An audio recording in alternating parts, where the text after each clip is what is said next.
ॐ अज्ञानतिमिरान्धस्य ज्ञानाञ्जनशलाकया चक्षुरुन्मीलितं येन तस्मै श्रीगुरवे नमः। श्रीचैतन्यमनोभीष्टं स्थापितं येन भूतले स्वयं रूपो कदा मह्यं ददाति स्वपदान्तिकम्। नमोऽयं विष्णुपादाय कृष्णप्रेष्ठाय भूतले श्रीमते भक्तिवेदान्तस्वामिन् इति नामिने। नमस्ते सारस्वते देवे गौरवाणी प्रचारिणे निर्विशेष शून्यवादी पाश्चात्यदेशतारिणे। वाञ्छाकल्पतरुभ्यश्च कृपासिन्धुभ्य एव च पतितानां पावनेभ्यो वैष्णवेभ्यो नमो नमः। मूकं करोति वाचालं पङ्गुर्लङ्घयते गिरिं यत्कृपातमहं वन्दे श्रीगुरो दीनतारिणं परमानन्दमाधवं श्रीचैतन्य ईश्वरम्। হরে কৃষ্ণ। তো আজকে আমরা ভগবান শ্রীকৃষ্ণের যে লীলা আলোচনা করছিলাম সেখান থেকে বাকি অংশ শুরু করব।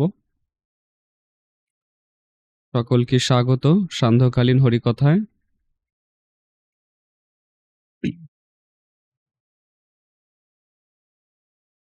ওকে, তো আমরা ভগবান শ্রীকৃষ্ণের বৃন্দাবন লীলা শ্রবণ করছিলাম। আজকে আরো বিশেষ কিছু লীলা শ্রবণ করার চেষ্টা করব। ভগবান শ্রীকৃষ্ণ যখন অনেক ছোট, সবে হামাগুড়ি দিয়ে হাঁটতে শিখেছে এবং একটু একটু এক পা করে হাঁটতে শিখেছে, সেই সময় অনেক দুষ্টুমি করত। গতকাল আমরা আলোচনা করছিলাম যে প্রভাবতী বা আমাদের প্রমীলা গোপীর যে লীলা, তার বাড়িতে গিয়ে কিভাবে উনি মাখন খেতেন, কিভাবে হাঁড়িগুলো ভেঙে দিতেন, তারপরে ওনার যে বাচ্চা ঘুমাতো তাকে চিমটি কেটে ঘুম ভাঙিয়ে দিতেন এবং তারপরে হাসতে হাসতে চলে যেতেন। এরকম যে লীলা উনি করতেন, এগুলো শুধুমাত্র প্রমীলা গোপীর সঙ্গেই হতো এরকম নয়। ব্রজে এরকম অসংখ্য গোপী ছিল, তাদের বাড়িতে কৃষ্ণ যেতেন এবং এইভাবেই তাদের সঙ্গেও লীলাবিলাস করতেন। একদিন একটা খুব অসাধারণ ঘটনা ঘটেছে। একদিন ভগবান ঘরের মধ্যে রয়েছে, মা যশোদা কোনো কাজে ব্যস্ত আছে। সেই সময় এক ফলওয়ালি এসেছে। ফল বিক্রি করে, এরকম অনেক ব্যক্তি আছে না যারা পাড়ায় পাড়ায় ঘুরে ঘুরে ফল বিক্রি করে। মাথার উপর ঝুড়ি থাকে আর ঝুড়িতে করে ফল নিয়ে পাড়ায় পাড়ায় বিক্রি করে। তো এরকম একজন মাতাজি, অনেকটাই বয়স হয়ে গেছে তার, তো সে মাথায় করে ঝুড়ি নিয়ে ফল বিক্রি করছে। তো নন্দ ভবনে এসেছে, সেখানে সে যথারীতি ডাকছে কেউ যাতে ফল নেয়। তখন কৃষ্ণ বেরিয়ে এসেছে, ভগবান বেরিয়ে এসেছে, আর এসে দেখছে একজন বৃদ্ধা মাতাজি সে ফল বিক্রি করতে এসছে। একটা ঝুড়ি করে অনেক ফল নিয়ে এসছে, সুন্দর সুন্দর ফল। কৃষ্ণ এইটুকু জানতো যে কিছু দিলে তবে কিছু পাওয়া যায়, যে ফল যে আমাকে দেবে তার বিনিময়ে কিছু দিতে হবে। তো সেই জন্য উনি হাতে করে এক মুঠো ধান নিয়েছিলেন। ধান, এক মুঠো ধান নিয়ে তিনি এগিয়ে যাচ্ছেন দৌড়ে দৌড়ে। সবে হাঁটা শিখেছেন, এক পা করে হেঁটে হেঁটে যাচ্ছে, আর তার হাতের ফাঁক দিয়ে, আঙুলের ফাঁক দিয়ে সব ধানগুলো গলে গলে পড়ে যাচ্ছে। ধরতে পারে না, তো সবে মানে মুঠো করা শিখেছে আর কি। তো সেই কৃষ্ণের যে এই দিব্য রূপ দেখে সেই যে ফলওয়ালি মাতাজি, তার হৃদয়ে বাৎসল্য প্রেমে ভরে গেছে। তার হৃদয়ে এত প্রেম জেগেছে, এত বাৎসল্যতা এসেছে কৃষ্ণের প্রতি, তার এত মানে ভালোবাসা উদয় হয়েছে দেখে অভিভূত হয়ে গেছে ভগবানের এই দিব্য রূপ। তারপরে কৃষ্ণ যখন হাতে করে সেই মুঠো ভর্তি করে ধান নিয়ে আসছে, সেটা আরো আকর্ষণীয়, যে ওইটুকু শিশু সে জেনে গেছে যে কিছু দিলে তারপরে কিছু পাওয়া যায়। তো আস্তে আস্তে ফলওয়ালির কাছে আসতে আসতে ততক্ষণে তার হাত থেকে সব ধান প্রায় পড়েই গেছে, দুটো চারটে ছিল। সেটা সেই ফলওয়ালিকে দিয়ে বলছে, মানে সেটা হাত দিয়ে তাকে দেখিয়েছে যে এটা তুমি নাও আর আমাকে কিছু ফল দাও। তো সেই ফলওয়ালি বলছে তোমাকে কিছু দিতে হবে না, তুমি এগুলো রাখো, বলে কিছু বড় বড় সাইজের কিছু ফল কৃষ্ণকে দিয়েছে। আর কৃষ্ণ তো ধরতে পারছে না, যতগুলো হাতে ধরেছে দুটো একটা ধরেছে আর নিয়ে সে ঘরে চলে যাচ্ছে। আর সেই মাতাজি তার দিকে তাকিয়েই আছে। তার মৃদুমন্দ হাসি, তার এক পা এক পা করে হেঁটে হেঁটে আসা, এত সুন্দর দিব্য রূপ দেখে তার মন একেবারে ভরে গেছে।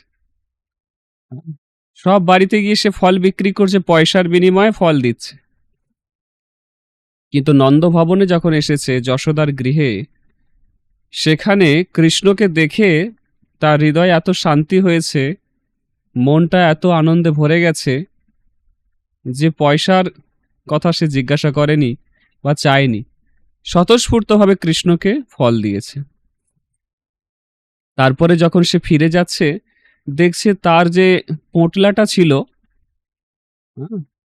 কাঁধের মধ্যে যে পোঁটলাটা ছিল, সেটা অনেক ভারী ভারী লাগছে, আর ঝুড়িটাও অনেক ভারী ভারী লাগছে। তো যখন কিছুটা দূরে চলে গেছে, গিয়ে এতটা ভারী লাগছে, সে নামিয়ে দেখছে তার ভেতরে কি আছে, এত ভারী লাগছে কেন। দেখছে তার পোটলার ভেতরে সব দামি দামি রত্ন, স্বর্ণ, অলংকার, আভরণ, যেগুলোর দাম মানে কেউ দিতে পারবে না। এত দুর্লভ সমস্ত রত্ন, হ্যাঁ, স্বর্ণ অলংকার সব ভর্তি হয়ে গেছে তার ব্যাগে। যে ঝুড়িটায় ফল ছিল সেই ঝুড়ি ভর্তি সব শুধু মণি মাণিক্য হিরে পান্না চুনি গোমেদ এসব ভর্তি হয়ে গেছে। সে ভাবছে এসব কোত্থেকে এলো।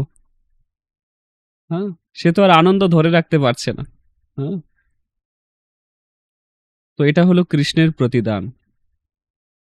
ভগবানকে যদি কেউ নিঃস্বার্থভাবে ভালোবেসে কিছু দেয়, ভগবান তার বিনিময়ে যে কি দেবে সেটা আমরা আমাদের এই মাথা দিয়ে, আমাদের মন দিয়ে, আমাদের বুদ্ধি দিয়ে কখনো কল্পনাও করতে পারবো না।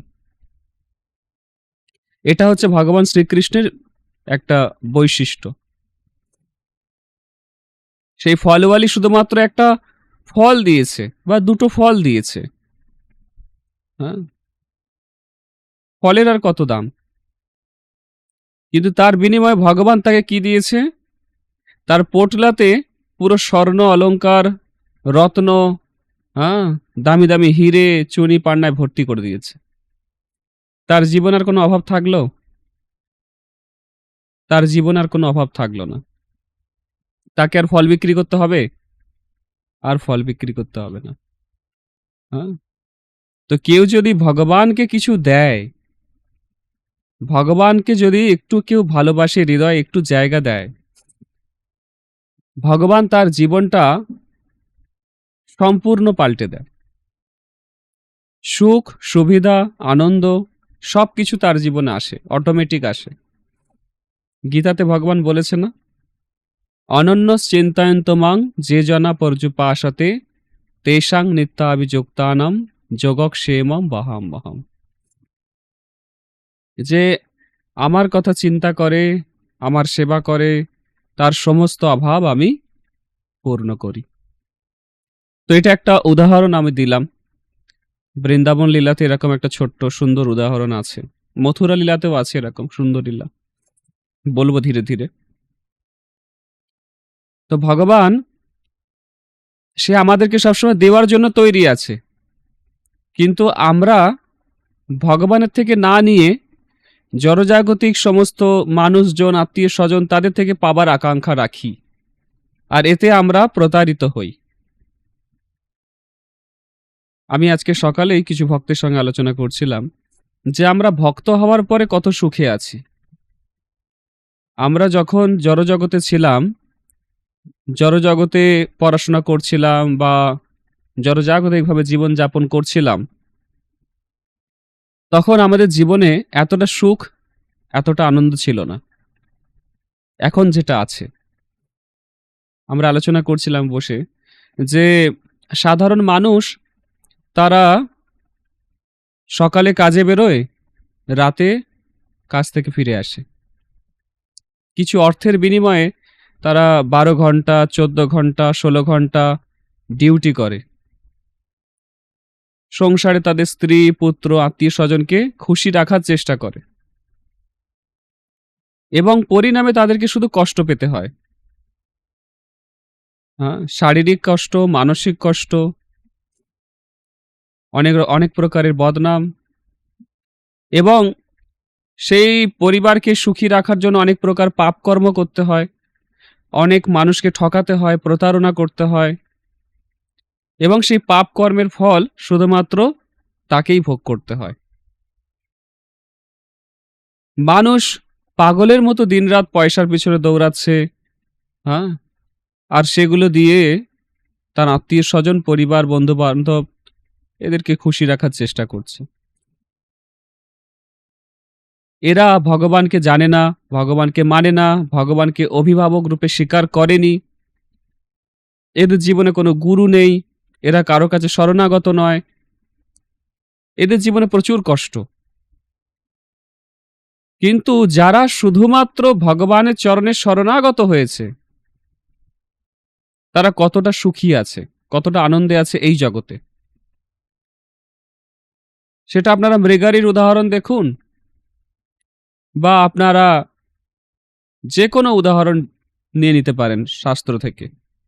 হ্যাঁ, ভগবান আপনাকে প্রোটেকশন দেবে, ভগবান আপনাকে সব রকম ভাবে সুযোগ সুবিধা প্রদান করবে, এই জীবনে আপনি সুখী থাকবেন, এই জীবনের শেষে যেখানে যাবেন সেখানে আপনি নিত্য জীবন লাভ করবেন। আর যদি ভগবানকে ছেড়ে আপনি ভালো থাকার চেষ্টা করেন, তাহলে কি হবে? তাহলে এখানেও কষ্টে থাকবেন, মৃত্যুর সময় কষ্ট পাবেন, আর শরীর ত্যাগ করার পর যেখানে যাবেন সেখানে গিয়েও অনন্ত কষ্ট ভোগ করতে হবে, কাউকে পাশে পাবেন না। এটা হচ্ছে বিষয়। আমরা ভক্তি জীবনে এসেছি, আমরা আলোচনা করছিলাম সকালে যে আমরা যেভাবে প্রসাদ পাচ্ছি, যেভাবে বিশ্রাম নিচ্ছি, যেভাবে আমরা জীবনযাপন করছি, মানুষ কোটিপতি হয়েও এরকম জীবনযাপন করতে পারে না। এটা আমরা আলোচনা করছিলাম আজকে। হরে কৃষ্ণ। তো আমরা যে জীবনযাপনটা বর্তমানে করছি, বর্তমানে আমরা যে ভগবানের ভক্তি করছি, ১৬ মালা জপ করছি, ৪টে নিয়ম পালন করছি বা আমরা আশ্রমে আছি, আমরা সবসময় এটা অনুভব করছি যে সত্যি আমরা অনেক সুখী আছি। হ্যাঁ, আমাদের অভাব আছে, আমাদের হয়তো কারোর কোনো ব্যাংকে অ্যাকাউন্ট নেই, মন্দিরে যারা আছে, আমাদের হয়তো বড় বাংলো নেই, প্যালেস নেই, কিছু নেই, কিন্তু তারপরেও একটা অদ্ভুত শান্তি, অদ্ভুত আনন্দ এবং অদ্ভুত একটা সুখ আছে আমাদের, যেটা পয়সা দিয়ে কেনা যায় না, যেটা বড় বড় সেলিব্রিটি, বড় বড় বিজনেসম্যান, বড় বড় ইন্ডাস্ট্রিয়ালিস্ট, বড় বড় শিক্ষাবিদ, বড় বড় ফিলোসফার, ডক্টর, এদের কাছে এটা নেই। এদের জীবনে প্রাচুর্য আছে, অর্থ আছে, সম্পদ আছে, সব আছে, কিন্তু তারপরেও এই শান্তি, এই সুখ, এই আনন্দটা নেই। তো আমরা আলোচনা করছিলাম যে আমরা সেইভাবে কিছু ত্যাগ করিনি, আমরা শুধু ভগবানের কথাগুলো শুনে চলার চেষ্টা করছি, তাতেই আমরা একটা দিব্য আনন্দ অনুভব করছি। এই জগতে ৮৫০ কোটি মানুষ আছে এবং এই ৮৫০ কোটি মানুষের মধ্যে আমরা রয়েছি। আমরা যদি তুলনামূলকভাবে বিচার করি, আমরা দেখতে পাবো সব থেকে শ্রেষ্ঠ জায়গাতে আমরা আছি। সব থেকে পিসফুল লাইফ, সব থেকে শান্তিপূর্ণ জীবনযাপন আমরা করছি, যে জীবনে কোনো পাপ কর্ম নেই, যে জীবনে কোনো ঈর্ষা নেই, যে জীবনে কোনো বিদ্বেষ নেই, যে জীবনে কোনো কম্পিটিশন নেই, এবং যে জীবনে নিজেকে বড় করে দেখানোর কোনো প্রচেষ্টা নেই, যে জীবনে আছে শুধুমাত্র একটা নিঃস্বার্থ সেবার ভাব, যে জীবনে আছে শুধুমাত্র শরণাগতি, আত্মসমর্পণ, যে জীবনে আছে শুধুমাত্র দৈন্যতা এবং নিজেকে শুদ্ধ করার, পবিত্র করার নিরন্তর প্রচেষ্টা, ব্যাস, আর কিছু নেই। শুধুমাত্র এইটুকু করার ফলেই আমরা লক্ষ্য করছি যে আমরা কতটা সুখী আছি, কতটা আনন্দে আছি। কত মানুষ আমাদের সঙ্গে যোগাযোগ রাখে বা আমরা দেখি, তারা 3 লাখ 4 লাখ টাকা বেতন পায়, কিন্তু তাদের জীবনটা কতটা স্ট্রেসফুল, কতটা তাদের জীবনে কতটা সমস্যা, কতটা তাদের চিন্তা, দুশ্চিন্তা, ইনসিকিউরিটি, নিরাপত্তাহীনতা। উম, কিন্তু আমরা বর্তমানে শুধুমাত্র ভগবানের শরণাগত হওয়ার ফলে আমরা কতটা আনন্দে আছি। আমাদের প্রসাদের চিন্তা করতে হচ্ছে না, কালকে কি খাবো চিন্তা করতে হচ্ছে না, আ এবং ভবিষ্যতের কোনো চিন্তা আমাদের করতে হচ্ছে না। বুঝতে পেরেছেন? সবকিছু আমরা ভগবানের উপর নির্ভর করে থাকার চেষ্টা করছি।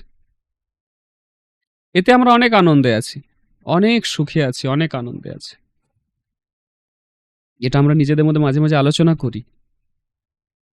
হুম, যে বাইরে মানুষ ১২ ঘন্টা ১৪ ঘন্টা পরিশ্রম করেও তাদের জীবনে কত কষ্ট। আমাদের এখানে অত পরিশ্রম করতে হয় না। যখন পারছি খাচ্ছি, যখন পারছি ঘুমাচ্ছি, যখন পারছি পড়াশোনা করছি, যখন পারছি জব করছি, প্রচারে যাচ্ছি, কত আনন্দে আছি। শুধুমাত্র শরণাগত হয়ে জাস্ট একটুখানি আমরা ভগবানের দিকে এগিয়েছি, তাতেই আমরা এতটা সুখী।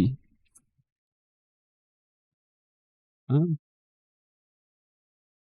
যে ভগবানের কাছে শরণাগত হবে সে এই জীবনেও সুখী থাকবে, আর মৃত্যুর পরে আধ্যাত্মিক জগৎ গোলকে বা বৈকুণ্ঠ লোকে গিয়ে নিত্য আনন্দ অনুভব করবে। বুঝতে পেরেছেন?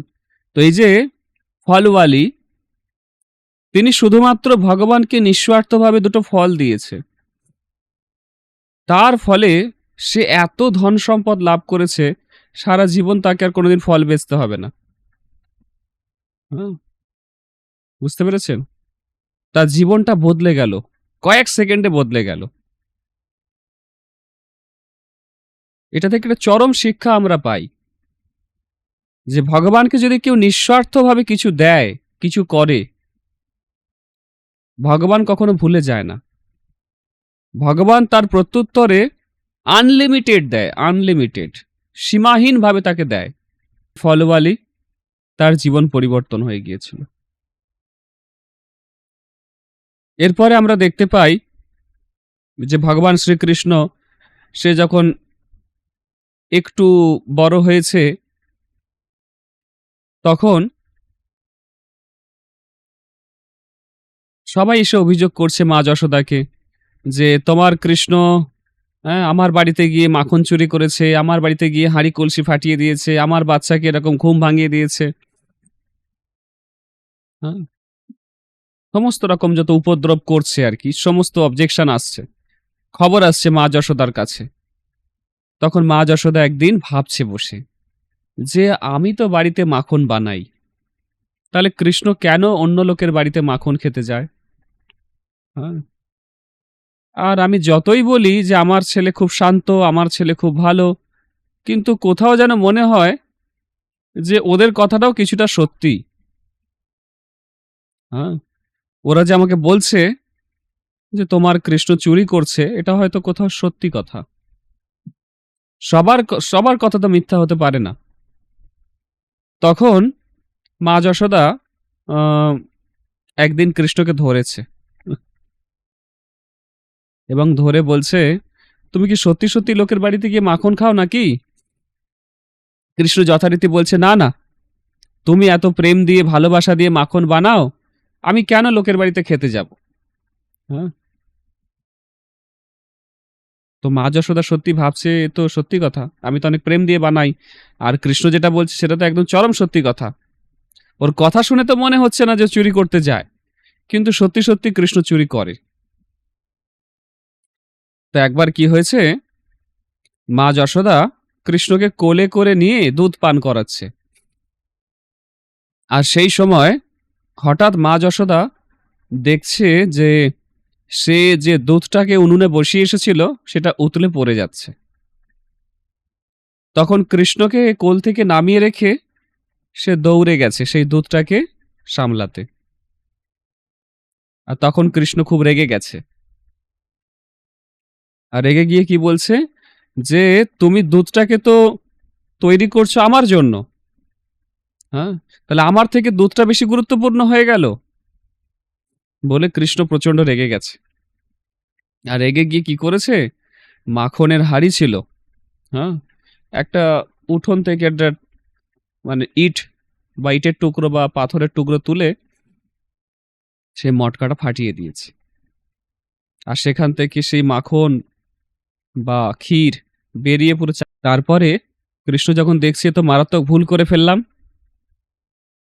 তখন সে ওই এক পা করে করে করে করে পালিয়ে যাচ্ছে, কিন্তু তার পায়ে অলরেডি মাখনের বা দই এই সমস্ত পায়ে লেগে গেছে, আর যেখানে যেখানে পা ফেলছে সেখানে সেখানে ওই পায়ের ছাপ বোঝা যাচ্ছে, দৌড়ে দৌড়ে পালিয়ে যাচ্ছে। এবং পালিয়ে গিয়ে যেখানে মা যশোদা মানে মাখনগুলো লুকিয়ে রাখে, সেখানে গিয়ে সে মাখন চুরি করতে যাচ্ছে, মানে একটা উদুখলের উপর উঠে সেখানে চুরি করতে যাচ্ছে। আর মা যশোদা যখন এসেছে, এসে দেখছে এরকম লঙ্কা কাণ্ড হয়ে গেছে, তখন সে কি করেছে, একটা লাঠি জোগাড় করেছে, যে কৃষ্ণ অনেক দুষ্টুমি করছে, এবার একে শাস্তি দিতে হবে। তো সেই জন্য মা যশোদা তার ওই যে ফুট স্টেপ, হ্যাঁ, সেটা দেখে দেখে দেখে দেখে তিনি গেছেন, গিয়ে দেখছে কৃষ্ণ একটা ফটিক স্তম্ভের সামনে দাঁড়িয়ে আছে, এবং সেখানে কৃষ্ণ নিজের ছবি পড়ছে, হ্যাঁ, এবং সেই ছবিটা দেখে সে বুঝতে পারছে না ওটা তারই প্রতিচ্ছবি। সে ভাবছে আমার মতো একটা দেখতে আর একটা ছেলে। তাকে বলছি, দেখো, তুমি কিন্তু মা যশোদাকে বলে দিও না যে আমি এখানে এসেছি, আমি যে মাখন চুরি করব তোমাকেও দেব। কাকে বলছে এটা কৃষ্ণ? ও নিজেকেই বলছে, ওর একটা প্রতিচ্ছবি পড়েছে স্ফটিকের দেওয়ালে, আর ও এটা তাকে বলছে, ও বুঝতে পারছে না এটা ওরই ছবি, প্রতিচ্ছবি। তো সে যাচ্ছে, গিয়ে মাখন চুরি করছে, আর যখন মাখন চুরি করছে তখন মা যশোদা এসেছে পিছন থেকে, দেখছে কি করে। হুম, সে মাখন পেরে পেরে খেয়েছে, বাঁদরদের খাইয়েছে, আর খেয়ে যেই দেখেছে মা যশোদার ছায়া পড়ছে, সে নামিয়ে পালিয়ে যাচ্ছে, দৌড়ে একদম উদুখলের উপর থেকে ঝাঁপ দিয়ে পালিয়ে যাচ্ছে। মা যশোদাও পিছন পিছন দৌড়াচ্ছে। মা যশোদা একটু হেলদি, তার শরীরটা একটু ভারী গোছের। দামোদর অষ্টকমের প্রথম শ্লোকটাই এরকম আসে। হুম, যশোদাভি যশোদাভিও লুখলাধ্যাবমানম পরম মৃষ্টমাত্যম তত দ্রুত গোপ্যা। আপনার দামোদর অষ্টকমে দেখবেন, নমামীশ্বরম সচ্চিদানন্দরূপম লসৎকুণ্ডলম গোকুলে ভ্রাজমানম যশোদাভিয়োলুখলাধ্যবমানম পরামৃষ্টমাত্যম তত দ্রুত্য গোপ্যা। মা যশোদার শরীরটা অনেক ভারী, সে কৃষ্ণের সঙ্গে অত স্পিডে দৌড়াতে পারছে না, তার মাথা থেকে ফুলগুলো খুলে খুলে পড়ে যাচ্ছে। মাথায় যে মালতী ফুলগুলো আছে তারা ভাবছে ও আমরা আছি বলে মা যশোদা স্পিডে দৌড়াতে পারছে না, আমরা একটু নিচে পড়ে যাই বলে ফুলগুলো খসে খসে পড়ে যাচ্ছে। চিন্ময় জগতের সবই হচ্ছে চেতনাময়, ওই ফুলগুলোও কথা বলতে পারে। গাছগুলো কথা বলতে পারে, নদীর জল কথা বলতে পারে, পাখিগুলো মানুষের মতো কথা বলতে পারে। এরম হচ্ছে গোলক বৃন্দাবন। তো মা যশোদা অনেক দৌড়ে দৌড়ে দৌড়ে দৌড়ে কৃষ্ণকে ধরেছে। আর ধরার পরে কি হয়েছে? রুদন্তং মুহুর নেত্র যুগ্মং মৃজন্তম করাম্ভোজ যুগ্মেন শাতঙ্ক নেত্রম। ধরা পড়ে গেছে, আর ধরা পড়ে যাওয়ার পরে সে কান্নাকাটি করছে কৃষ্ণ। হ্যাঁ, মা যশোদা বলছে, লোকে এতদিন বলতো যে তুমি চুরি করো, তুমি মাখন খাও, আমি বিশ্বাস করতাম না, তো এখন দেখছি সত্যি সত্যি তুমি চুরি করো।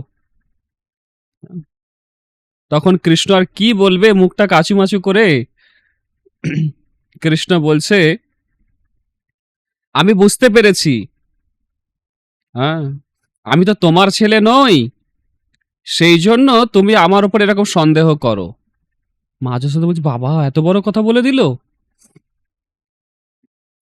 বলছে, আমি তো বসুদেবের পুত্র, তুমি তোমার পালিত মা, সেই জন্য তুমি আমাকে সবসময় অবিশ্বাস করো। মা যশোদার পুরো একদম সেন্টিমেন্টে গিয়ে ধাক্কা দিয়েছে। হ্যাঁ, যেখানে দুর্বলতা সেখানে গিয়ে ধাক্কা দিয়েছে। হুম। বলছে, ব্রজের সবাই আমাকে চোর বলে, আমি ভাবতাম আমার মা আমাকে কোনোদিন ভুল বুঝবে না, কিন্তু ও বাবা, দেখছি যে আমার মাও আমাকে ভুল বুঝছে, তাহলে আমি কোথায় যাবার, বেঁচে থেকে লাভ কি? কে বলছে এটা? গোপাল। কৃষ্ণ বলছে, এত যুক্তি দিচ্ছে। বলছে, আমি ছোট শিশু, সেই ছোটবেলায়, মানে সেই ছোটবেলা থেকে, মানে সেই ভোর হলে গরু চড়াতে যাই, বাছুরগুলোকে চড়াতে যাই, সারাদিন পরিশ্রম করে সন্ধ্যাবেলায় ফিরে আসি, আর লোকের কথা শুনে তুমি আমাকে ভুল বুঝছো? হ্যাঁ, আমি বুঝতে পেরেছি যে আমি তোমার নিজের ছেলে নই, তো এই জন্য তুমি আমাকে এত সন্দেহ করো। তাছাড়া লোকে কি বললো সেই কথাটাই তোমার কাছে বড়, তোমার ছেলের কথাটা বড় নয়। হ্যাঁ, এরকম করে নানান রকম যুক্তি তর্ক সব মা যশোদাকে দিচ্ছে সে। হ্যাঁ, বলছে, আমি তো আর অন্যান্য ছেলেদের মতো দেখতে সুন্দর নই, আমার গায়ের রংটা কালো, সেই জন্য আমাকে কেউ পছন্দ করে না, আর আমি তো তোমার নিজের ছেলে নই, সেই জন্য তুমি পছন্দ করো না আমাকে। এরম করে করে বলছে। তখন মা যশোদার খুব আঘাত লাগছে হৃদয়ে, যে কৃষ্ণ এরম করে বলছে। কিন্তু যাই হোক, এত কথা বলার পরেও কৃষ্ণ খুব চতুর। কৃষ্ণ কি বলছে জানো? কৃষ্ণ বলছে, ও হে মাইয়া মেরো, मैं नहीं মাখন খায়ো। একটা খুব সুন্দর ভজন আছে, সেখানে বলছে, मैं नहीं মাখন খায়ো, मैं नहीं মাখন খায়ো, মানে আমি মাখন খাইনি, এটা একটা অর্থ হয়। আবার এই সেন্টেন্সটার আরেকটা অর্থ হয়, मैं नहीं মাখন খায়ো, মানে আমি মাখন খেয়েছি। মা যশোদা কি বুঝবে, ঠিক বলছে না ভুল বলছে? তো কৃষ্ণ খুব চতুর, খুব চতুর। তো মা যশোদা বলছে, ঠিক আছে, সব কথা মানলাম, বুঝলাম, কিন্তু আজকে তো তুমি হাতে নাতে ধরা পড়েছো। সে নয় লোকে তোমার নামে উল্টোপাল্টা বলে, লোকে নয় তোমার নামে বদনাম করে, তুমি নাকি কালো, তোমাকে দেখতে খারাপ বলে কেউ পছন্দ করে না, সব বুঝলাম, কিন্তু আজকে যেটা করলে সেটা কি? হ্যাঁ, আমি এত কষ্ট করে মাখন বানাই, 9 লক্ষ ধেনু, 9 লক্ষ গরু, তার মধ্যে সব থেকে শ্রেষ্ঠ যে 100টা গরু, তাদের দুধ, হ্যাঁ, সেই 100টা গরু আবার ঘাস খায় না, সেই 100টা গরুকে শুধু গরুর দুধ খাওয়ানো হয়, গরুর দুধ খাওয়ানো হয়, বুঝতে পেরেছেন? সেই গরুগুলো শুধু দুধ খায়, বাকি গরুগুলোর। আর তার মধ্যে 10টা গরু আরো স্পেশাল আছে, ওই 100টা গরু থেকে যে দুধ বেরোয় সেই 10টা গরুকে খাওয়ানো হয়। ওই 10টা গরু থেকে যে দুধ বেরোয় তা আবার একটা গরুকে, বিশেষ গরু আছে পদ্মগন্ধা গাভী, তাকে খাওয়ানো হয়। আর তার যে দুধ বেরোয় সেটা থেকে কৃষ্ণের জন্য মাখন তৈরি হয়। তাহলে ভাবুন তো কত কষ্ট করে মা যশোদা মাখন বানিয়েছে, আর সেটা যদি মাখনে মটকারম করে ফাটিয়ে দেয়, ভেঙে দেয়, তাহলে কত কষ্ট হয়। হ্যাঁ, 9 লক্ষ গরু, হ্যাঁ, বলছে বিশেষ কিছু গরু আছে, কয়েক হাজার গরু আছে, সেগুলোকে যে ঘাস খাওয়ানো হয় সেই ঘাসটা সাধারণ হয় না, দুধ ঢেলে ঢেলে ঘাস চাষ করা হয়, জল দিয়ে নয়, দুধ ঢেলে ঢেলে ঘাস চাষ করা হয়। সেই ঘাস ওই 1000 গরুকে খাওয়ানো হয়। ওই 1000 গরু যে দুধ দেয় সেই দুধটা দুয়ে নিয়ে এসে বিশেষ 100টা গরু আছে তাদেরকে খাওয়ানো হয়। তারা দিনরাত শুধু দুধ খায়, ঘাস খায় না। আর ওই 100টা গরুর দুধ আবার 10টা বিশেষ গরু আছে তাদেরকে খাওয়ানো হয়। ওই 10টা গরুর দুধ শুধু একটা বিশেষ গাভী আছে তাকে খাওয়ানো হয়, আর তার দুধটা দিয়ে কৃষ্ণের জন্য মাখন বানানো হয়। তাহলে মা যশোদা কত পরিশ্রম করে। মা যশোদা ভাবে সবার বাড়ি গিয়ে কৃষ্ণ মাখন চুরি করছে, এরকম অভিযোগ আসছে, আমি এমন মাখন বানাবো যে না কেউ কোনোদিন খেয়েছে, না কেউ কোনোদিন খাবে। কৃষ্ণকে ভালোবেসে মা যশোদা এত সুন্দর মাখন বানাতো। হ্যাঁ, আমুল কোম্পানির নয়, হ্যাঁ, এটা যশোদা কোম্পানি। যশোদা মা বানাতো নিজের প্রেম, ভালোবাসা, বাৎসল্য, যে কৃষ্ণের প্রতি যে স্নেহ, সেটা দিয়ে বানাতো, আর সেটা কৃষ্ণ মুহূর্তের মধ্যে ভেঙে দিয়েছে। সেটা যখন ছড়িয়ে পড়েছে চারিদিকে, তার ছোট ছোট পায়ে সে ভিজে গেছে, সেই দই বা সেই মাখনের এতে ভিজে গেছে। আসলে মাখন বানাতে হয়, যে যশোদা যে বানাতো মাখনটা, সেটা বেলনা পদ্ধতিতে বানাতো। দুধটাকে ফোটানো হতো, ফোটানোর পরে সেটাকে দই বসানো হতো, এবং ভোরবেলায় সূর্য ওঠার আগে সেটাকে মন্থন করা হতো। সেখান থেকে মাখনটা উঠে আসতো, আর কি হতো, ছাঁচটা বা জলটা পড়ে থাকতো। বুঝতে পেরেছেন? আবার ওই মাখনটাকে গলালে ঘি হতো, খাঁটি গাওয়া ঘি। হ্যাঁ, তো এইভাবে মা যশোদা সুন্দর করে বানিয়েছে। আর কৃষ্ণ গিয়ে সেই মটকা ফাটিয়ে দিয়েছে।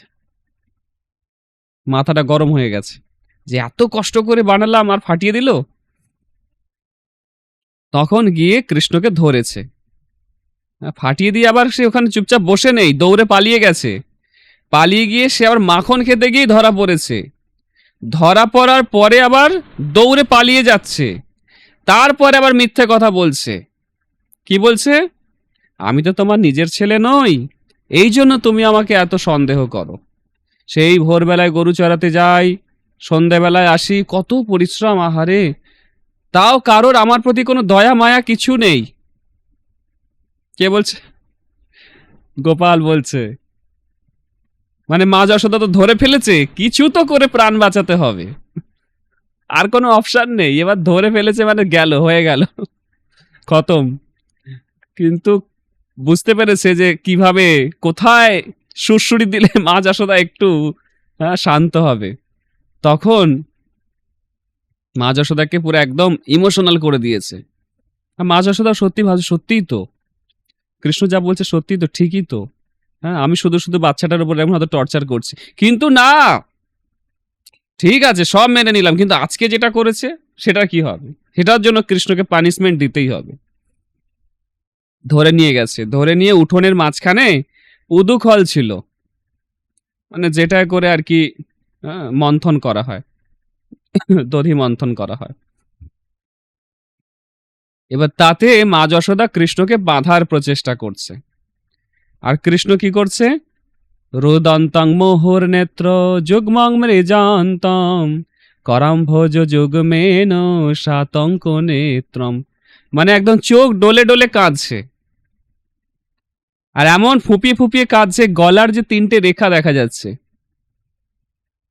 এখানে বলছে মহুশ্বাস কম্প ত্রিরেখাঙ্ক কণ্ঠ, 3টে গলার যে রেখা সেগুলো দেখা যাচ্ছে, ফুপিয়ে ফুপিয়ে কাঁদছে।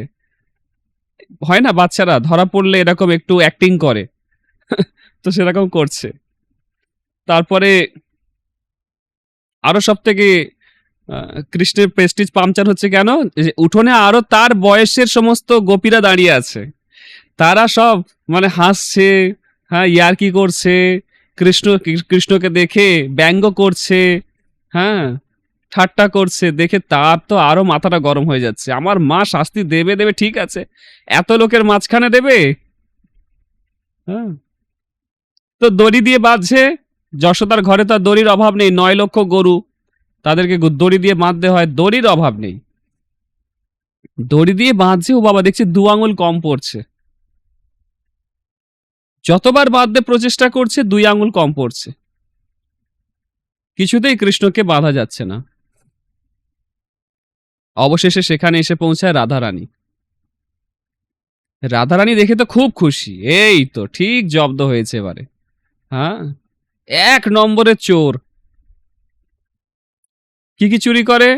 সবার মন চুরি করে নেয়, সবার মাখন চুরি করে নেয়, হ্যাঁ আর কি কি চুরি করে তার কোনো ঠিক নেই। মানে চোর নাম্বার 1 আজকে একদম ঠিক লোকের হাতে পড়েছে। তো মা যশোদাকে বলছে, তুমি বাঁধতে পারছো না, ঠিক আছে আমি তোমাকে হেল্প করছি, বলে চুলে যে ফিতে পড়েছিল, ফিতে লাগানো ছিল, সেটা খুলে দিয়েছে, না এটা দিয়ে বাঁধো। মা যশোদা 12 ঘন্টা প্রচেষ্টা করেছে, বাঁধতে পারেনি। তারপরে রাধারানী চুলের ফিতে দিয়ে বাঁধতে পারলো, বেঁধেছে সুন্দর করে। বাঁধার পরে এবারে মা যশোদা ভেতরে চলে গেছে। সে এবার ভাবছে যে কি করা যায়, এখানে চুপ করে বসে থাকবো নাকি নতুন কিছু একটা করব। তখন উদখলটাকে সে টান দিয়েছে, সেটা পড়ে গেছে, আর সে হামাগুড়ি দিয়ে দিয়ে এগিয়ে যাচ্ছে, আর সেটা পিছনে গড়িয়ে গড়িয়ে গাড়ির মতো আসছে। সে ভাবছে নতুন একটা খেলা আবিষ্কার করা গেল, যাক।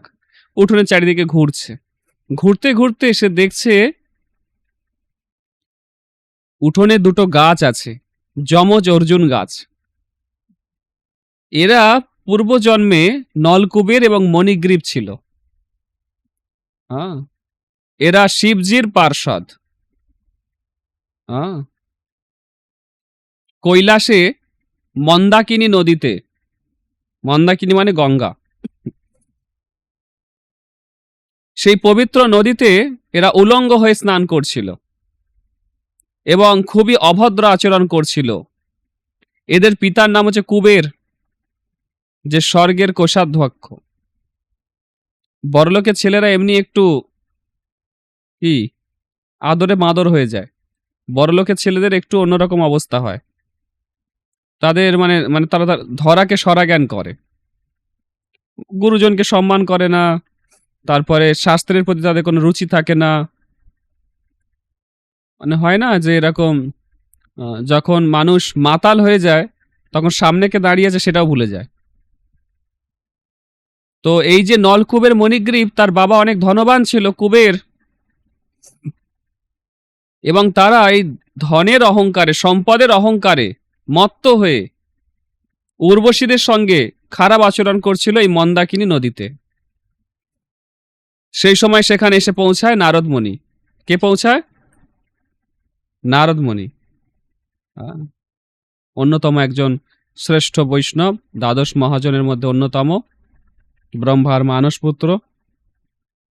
নারদ মুনি এরকম অবস্থা দেখে প্রচন্ড ক্রোধান্বিত হন এবং এই নলকুবের এবং মণিগ্রীবকে অভিশাপ দেয়, যাও তোমরা এইরকম উলঙ্গ রয়েছ, সেই জন্য তোমরা বৃক্ষ হয়ে যাও, মর্তলোকে গিয়ে সাধারণ গাছ হয়ে জন্মাও তোমরা। তখন নলকুবের মণিগ্রীব বুঝতে পারে কি সর্বনাশ হয়ে গেছে, কোন ঋষির অভিশাপ নয়, সাক্ষাৎ নারদ মুনির অভিশাপ।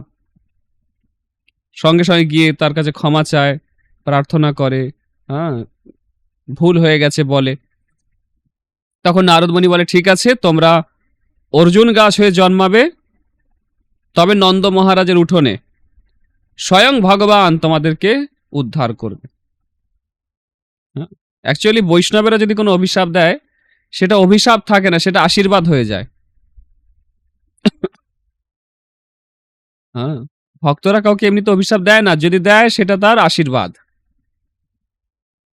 দেবতারা কোনোদিন কৃষ্ণকে সেইভাবে দর্শন করতে পারে না। যোগী ঋষি তপস্বী ব্রহ্মা গেলে নারায়ণকে দর্শন করতে পারে না, ক্ষীরোদাক্ষায় বিষ্ণুকে ক্ষীরসাগরে। আর দেবতাদের তো দূরের কথা। বুঝতে পেরেছেন? তো এরা অর্জুন গাছ হয়ে জন্মেছিল নন্দ মহারাজের উঠোনে। যমজ অর্জুন গাছ, দুটো গাছ পাশাপাশি ছিল, মাঝখানে একটু গ্যাপ ছিল। তো কৃষ্ণ দেখলো যে এদেরকে নারদ মুনি অভিশাপ দিয়েছে, তো নারদ মুনির কথা তো রাখতে হবে, যেহেতু আমার ভক্ত নারদ মুনি।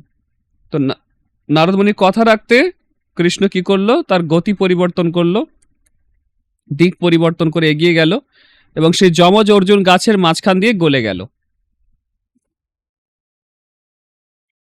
কৃষ্ণ গলে গেছে কিন্তু উদুখলটা আটকে গেছে।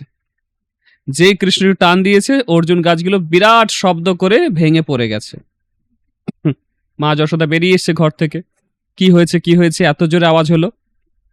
দেখছে অর্জুন গাছগুলো ভেঙে পড়ে গেছে, ঝড় নেই, বৃষ্টি নেই, কিছু নেই, দুম করে ভেঙে কি করে পড়ে গেল না, সামনে যারা দাঁড়িয়ে ছিল, যে সমস্ত ছোট ছোট গোপীরা বা যারা গোপ সখা ছিল, তারা তখন মা যশোদাকে বলছে, ও বাবা, তুমি তো জানো না কৃষ্ণ কি করেছে।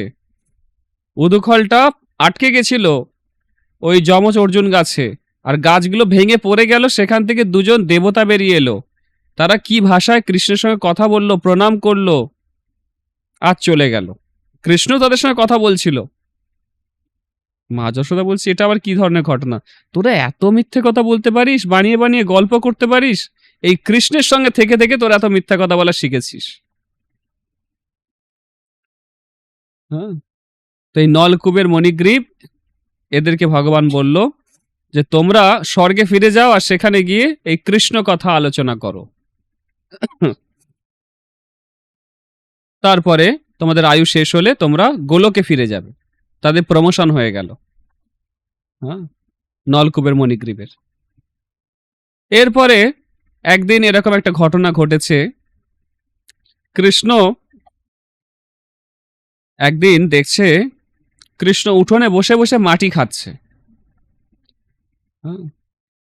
তো বলরাম গিয়ে মা যশোদাকে নালিশ করেছে যে মা মা আজকে কৃষ্ণ না মাটি খেয়ে ফেলেছে। তো মা যশোদা বলছে, মাটি খেয়েছে? ঘরে কি খাবার জিনিস কিছু নেই? দৌড়ে দৌড়ে এসেছে, এসে কৃষ্ণকে জিজ্ঞেস করছে, তুমি মাটি খেয়েছো? যথারীতি কৃষ্ণ যেমন মিথ্যে কথা বলে, না না, আমি তোমার ছেলে বলে কথা, নন্দ মহারাজের ছেলে কখনো মাটি খেতে পারে না? তুমি এত কিছু ঘরে বানিয়ে রেখেছো, মাখন, ক্ষীর, দই, নাড়ু, মোয়া, আমি সেগুলো সব ছেড়ে মাটি খাবো? ছি ছি ছি ছি, এরকম করতেই পারি না। কিন্তু মা যশোদা বলছে, ঠিক আছে, যে কেউ বললে বিশ্বাস করতাম না, কিন্তু বলরাম বলছে, বলরাম কোনোদিন মিথ্যা কথা বলে না। বলরাম সামনেই দাঁড়িয়ে আছে, আর কৃষ্ণ গেছে বিপদে পড়ে। তখন মা যশোদা কাছে টেনে নিয়ে তার মুখটা হাঁ করছে, বলছে মুখটা হাঁ করো, তো মুখের ভেতর মাটি আছে কি দেখবো।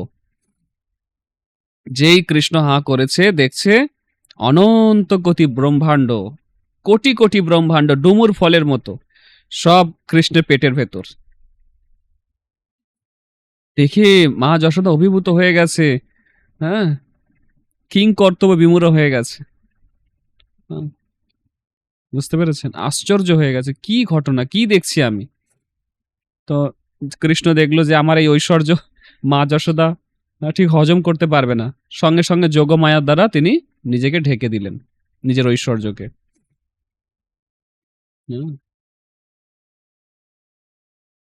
তো কৃষ্ণ অনন্ত কোটি ব্রহ্মাণ্ডকে ধারণ করে আছে। কৃষ্ণ কোনো সাধারণ ব্যক্তি নয়, পরম পুরুষোত্তম ভগবান। গোলকে এটা কেউ জানে না। গোলকে সবাই কৃষ্ণকে নিজের সখা, নিজের মিত্র, নিজের সন্তান, হ্যাঁ, এরকম মনে করে, তাকে ভালোবাসে, নিজের প্রেমিক, এরকম মনে করে কৃষ্ণর সঙ্গে আদান প্রদান করে। কৃষ্ণকে ভগবান বলে কেউ মনে করে না। বুঝতে পেরেছেন? কৃষ্ণের যখন 7 বছর বয়স হয়েছে, এই অঘাসুরকে নিধন করার পরে তারপর একটা খুব সুন্দর ঘটনা ঘটেছে, ব্রহ্মা বিমোহন লীলা, যে ঘটনায় বলেছিলাম। হ্যাঁ, যে ব্রহ্মা যখন অঘাসুরকে মারতে দেখল, তখন ব্রহ্মা কৃষ্ণ যে পরম ভগবান এটা পরীক্ষা নিতে এলেন, এবং সমস্ত গোবৎস গোপসখাদের চুরি করার পরে দেখল তারা সকলে বর্তমান রয়েছে, এবং তারা সকলে হচ্ছে চতুর্ভুজ নারায়ণ। এটা দেখে তখন ব্রহ্মা তার অহংকার নষ্ট হলো, সে বুঝতে পারলেন কৃষ্ণ হচ্ছে পরমেশ্বর ভগবান, এবং ব্রহ্মা ভগবানকে স্তুতি করলেন, হ্যাঁ, গ্লোরিফিকেশন করলেন। হ্যাঁ, খুব সুন্দর ব্রহ্ম সংহিতাতে এটা রয়েছে।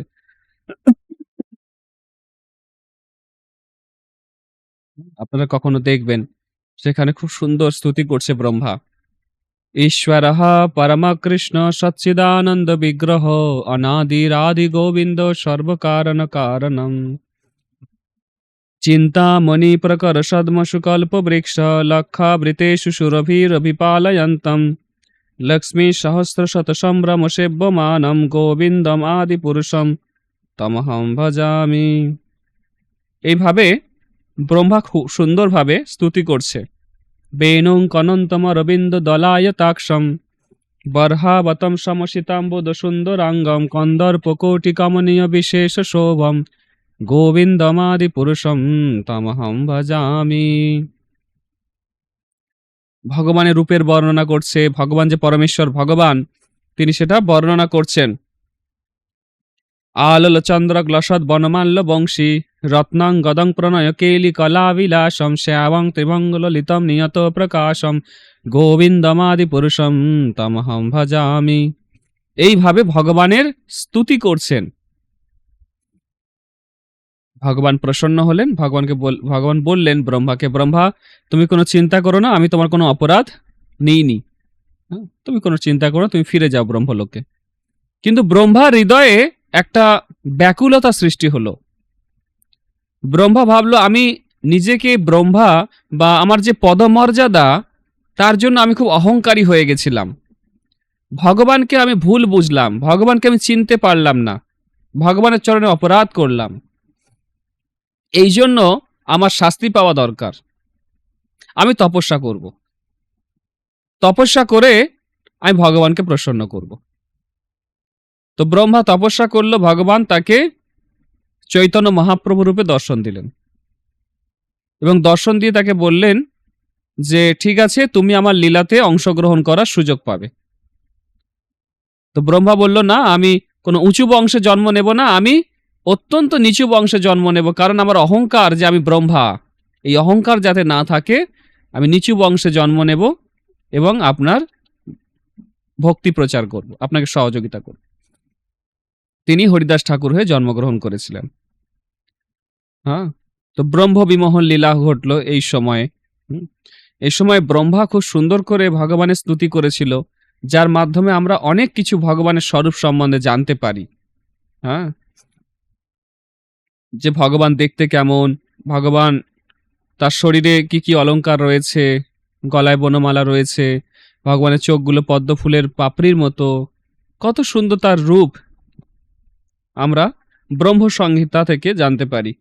এমনকি সমস্ত যে অবতারেরা তারা ভগবান কৃষ্ণ থেকেই আসছে, সেগুলো সুন্দরভাবে উল্লেখ করা আছে। না রামাদিমূর্তি সুকলা নিয়মেন তিষ্ঠন নানাবতারম করুদ্ভুবনেষু কিন্তু কৃষ্ণ স্বয়ং সমভবৎ পরমোপমাঞ্জ গোবিন্দমাদি পুরুষম তমহম ভজামি।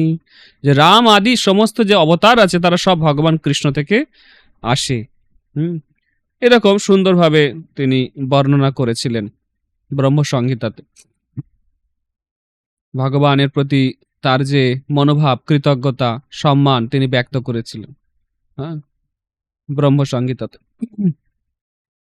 এরপরে আরো একটা খুব সুন্দর লীলা হয়, সেটা হচ্ছে গিরিরাজ গোবর্ধন ধারণ। গিরিরাজ যে গোবর্ধন, এই গোবর্ধন গোলক বৃন্দাবনে ছিল। রাধারানীর অনুরোধে এই গোবর্ধন পাহাড়কে কৃষ্ণ এই ভূলোকে পাঠিয়েছিল। হ্যাঁ, এবং ভূলোকে আসার পর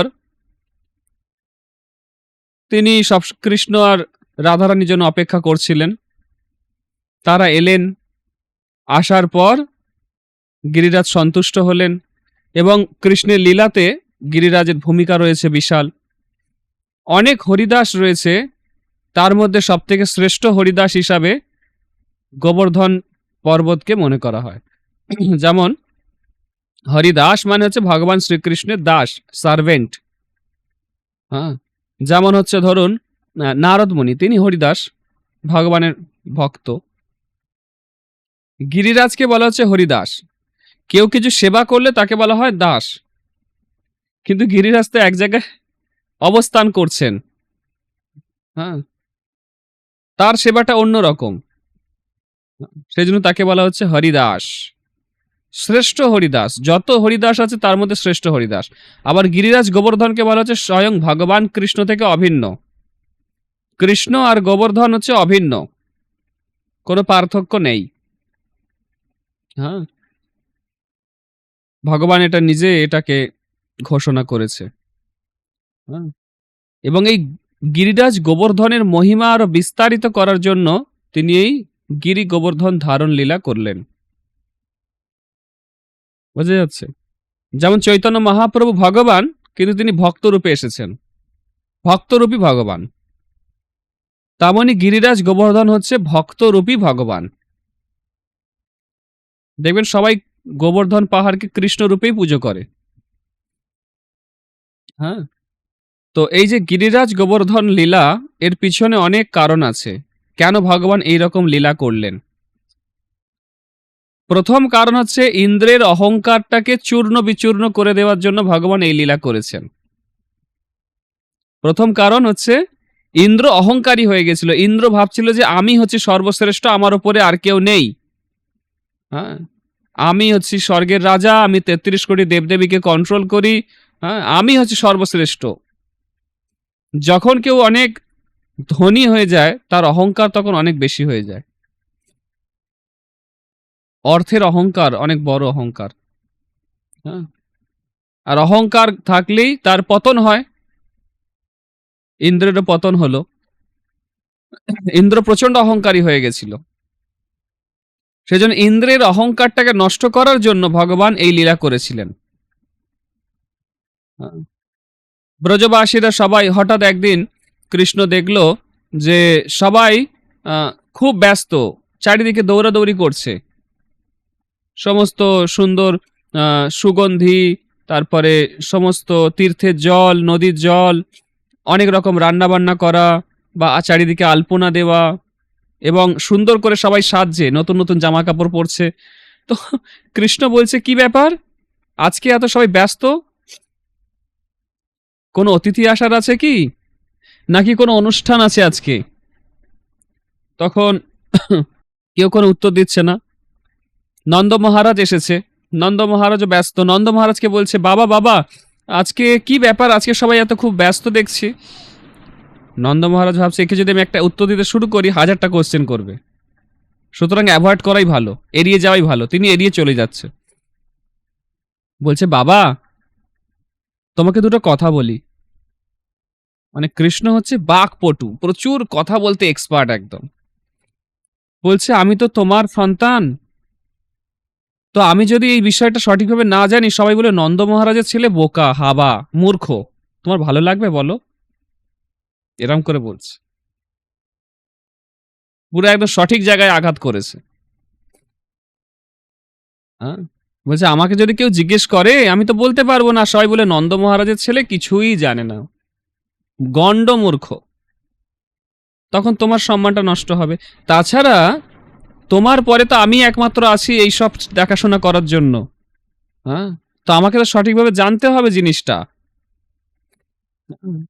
তোমরা কি কোনো শাস্ত্র মেনে এগুলো করছো, নাকি তোমাদের বাবা ঠাকুরদারা করে আসছে বলে তোমরা সেগুলো অনুসরণ করছো, নাকি কোনো ভালোবেসে কিছু একটা করার চেষ্টা করছো, নাকি কোনো স্বপ্ন দেখে এগুলো করার চেষ্টা করছো? কি করছো বলো একটু আমাকে।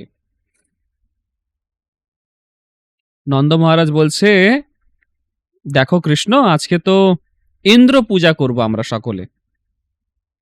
কৃষ্ণ বলছে, ইন্দ্র পূজা কেন, ইন্দ্র পূজা কেন? বলছে, ইন্দ্র হচ্ছে বৃষ্টির দেবতা। ইন্দ্র যদি বৃষ্টি না দেয় ঘাস হবে না, আর ঘাস না খেলে আমাদের গোমাতারা বাঁচতে পারবে না। ইন্দ্র সঠিক সময়ে বৃষ্টি দেয় বলে এত ঘাস হয়, আর সেই ঘাস খেয়ে গোমাতারা বেঁচে থাকে, আমাদের সমস্ত উন্নতি হচ্ছে, বা আমাদের সভ্যতাটা বেঁচে আছে, বা আমরা এত সুন্দর করে গোপালন করতে পারছি, কংসকে ট্যাক্স দিতে পারছি। তখন কৃষ্ণ বলছে, দেখো বাবা, যার যেটা দায়িত্ব তাকে তো সেটা করতে হবে, এই জন্য তাকে উৎকোচ দেওয়ার দরকার নেই, ঘুষ দেওয়ার দরকার নেই। হ্যাঁ, সমুদ্রের মাঝখানে তো কেউ ইন্দ্র পুজো করে না বাবা, তাহলে সমুদ্রের মাঝখানেও তো বৃষ্টি হয়। বোঝো ঠেলা, এমন এমন যুক্তি দেবে আর কোনো কথাই বলা যাবে না। এই যুক্তি শুনে নন্দবাবু বলছে, তাহলে কি করি বল? বলছে, চলো আমরা এখন গোবর্ধন পূজা করি। গোবর্ধন, হ্যাঁ, যে আমাদের গোমাতাদেরকে বৃদ্ধি করতে সহযোগিতা করছে, তাকে আমরা পুজো করি। গোবর্ধন পাহাড়ে আমাদের গরুগুলো চড়ে বেড়ায়, সেখানে ঘাস খায়, গোবর্ধনের পুজো করবো, আমরা ইন্দ্রের কেন পুজো করব? বলছে, ঠিক কথা, চলো তাহলে আমরা গোবর্ধন পর্বতের পূজা করি। হ্যাঁ, তো গোবর্ধন পর্বতের পূজা করেছিলেন। সমস্ত গরুর গাড়িতে করে খাবার দাবার সমস্ত উপাচার নিয়ে ব্রজবাসীরা সবাই গিরিরাজ গোবর্ধনের কাছে গিয়েছিল, এবং কৃষ্ণ সেই গিরিরাজের পুজো করেছিলেন সবাইকে নিয়ে, ব্রজবাসীদের নিয়ে। সবাই ওখানে নৃত্য কীর্তন করেছিল, হ্যাঁ, এবং গিরিরাজকে সমস্ত এই ভোগ অর্পণ করেছিল। আর গিরিরাজ সে কৃষ্ণের মতো একটা রূপ ধারণ করে বড় হাত বাড়িয়ে সেই সমস্ত খাবার কয়েক সেকেন্ডে খেয়ে ফেলেছিল। তারপরে তুলসী পাতা পেয়ে সে সন্তুষ্ট হয়েছিল, এবং কৃষ্ণ ঘোষণা করেছিল প্রতি বছর আমরা এই দিনে এসে গোবর্ধন পূজা করব। এখনো সেই রীতি রেওয়াজ চলছে। তো ইন্দ্রের অহংকার নষ্ট করার জন্য কৃষ্ণ এই গিরিরাজ গোবর্ধনের পূজা করেছিল, 1 নম্বর কারণ। 2 নম্বর কারণটা কি? 2 নম্বর কারণটা হচ্ছে, ব্রজবাসী যারা ছিল, যারা গাভী ছিল, যারা গোপী ছিল, হ্যাঁ, যারা মধুর রসের ভক্ত, যারা সখ্য রসের ভক্ত, যারা বাৎসল্য রসের ভক্ত, সবাই চাইতো কৃষ্ণ 24 ঘন্টা আমার সঙ্গে থাকুক। সবার এরকম মনোভাব ছিল। গোপীরা সূর্য পূজা করতো ডেলি। যখন কেউ জিজ্ঞেস করতো তোমরা কেন সূর্য পূজা করছো, সবাই বলতো ভালো স্বামী পাওয়ার জন্য করছি। কিন্তু গোপীরা আসলে কেন পুজো করতো জানেন? সূর্যকে গিয়ে বলতো তুমি তাড়াতাড়ি অস্ত চলে যাও, তাড়াতাড়ি ডুবে যাও, যাতে কৃষ্ণকে আমরা তাড়াতাড়ি পেতে পারি। আর গোপ সখারাও সূর্য চন্দ্রমার পূজা করত, চাঁদের পুজো করত। সবাই জিজ্ঞেস করলে তারা বলতো আমাদের শরীর ভালো থাকবে, আমাদের সমৃদ্ধি হবে, সেই জন্য চাঁদের পুজো করছি। কিন্তু না, চাঁদের তারা পুজো করতে এই জন্য যাতে চাঁদটা তাড়াতাড়ি ডুবে যায় আর সূর্য উঠে যায়, যাতে দিন হলে এই কৃষ্ণের সঙ্গে খেলতে যাব, গরু চড়াতে যাব, এইরকম চিন্তা ভাবনা ছিল। তো সবার ইচ্ছা ছিল 24টা ঘন্টা যেন কৃষ্ণ আমার সঙ্গেই থাকে। বুঝতে পেরেছেন? গাভীদের ইচ্ছা ছিল, গাভীরা ভাবতো দিনের বেলায় কৃষ্ণ আমাদের সঙ্গে থাকে আর সন্ধ্যা হলেই ঘরে চলে যায়। গোপীরা ভাবে কৃষ্ণ রাতে আমাদের সঙ্গে থাকে, দিন হলেই ঘরে চলে যায়, গরু চড়াতে চলে যায়। কি করা যায়? এরকম একটা পরিস্থিতি ছিল। তো কৃষ্ণ সবাইকে 24 ঘন্টা সময় দেওয়ার জন্য এই লীলাটা করেছিলেন। 7 দিন 7 রাত সমস্ত গোপ সখা এবং সমস্ত ব্রজবাসী, সমস্ত গাভী, সবাইকে তিনি সময় দিয়েছেন। সুখসারী গানটা বের করো। সবাইকে তিনি সময় দিয়েছেন, এবং সবাই 24টা ঘন্টা 7 দিন কৃষ্ণকে নিরন্তর দর্শন করতে পেরেছে। বুঝতে পেরেছেন? এটা হচ্ছে দ্বিতীয় কারণ। আর তৃতীয় কারণটা কি ছিল? একবার কৃষ্ণ রাধারানীর কাছে যাবেন কথা দিয়ে চন্দ্রাবলীর কাছে চলে গেছিল। তো চন্দ্রাবলীর কাছে যখন যাচ্ছে, গিরিরাজ গোবর্ধন বলছে, দেখো তুমি চন্দ্রাবলীর কুঞ্জের দিকে যাচ্ছ তো, রাধারানীর কাছে কিন্তু ধরা পড়ে যাবে, হ্যাঁ, আর তারপরে কিন্তু প্রচুর ঝামেলা হবে। বলছে কেন, কি করে জানতে পারবে রাধারানী? বলছে রাধারানী জানতে পারবে এই কারণে যে তোমার চরণ চিহ্ন এখানে পড়ছে। তুমি যেদিকে যাচ্ছ তোমার চরণ চিহ্ন পড়তে পড়তে যাচ্ছে না, তোমার চরণ চিহ্ন পড়তে পড়তে যাচ্ছে। আর রাধারানী যেখানেই তোমার চরণ চিহ্ন দেখে সেখানেই দাঁড়িয়ে যায়, ভালো করে দেখে কোন দিকে কৃষ্ণ গেছে। সুতরাং তুমি যে হ্যাঁ ওই দিকে যাচ্ছ সেটা কিন্তু রাধারানী বুঝতে পারবে, জানতে পারবে, তারপরে কিন্তু অনেক ঝামেলা হবে।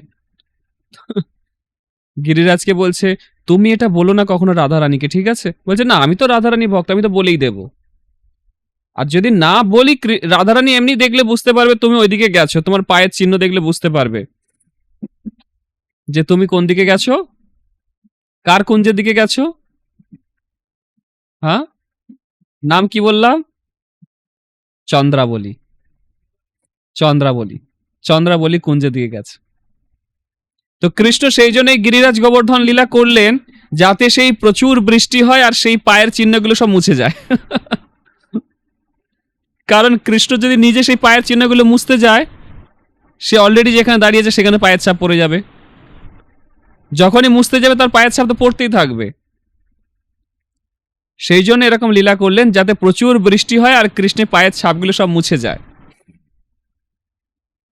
এগুলো আনন্দ বৃন্দাবন চম্পু, গোপাল চম্পু এই সমস্ত গ্রন্থে সব উল্লেখ আছে।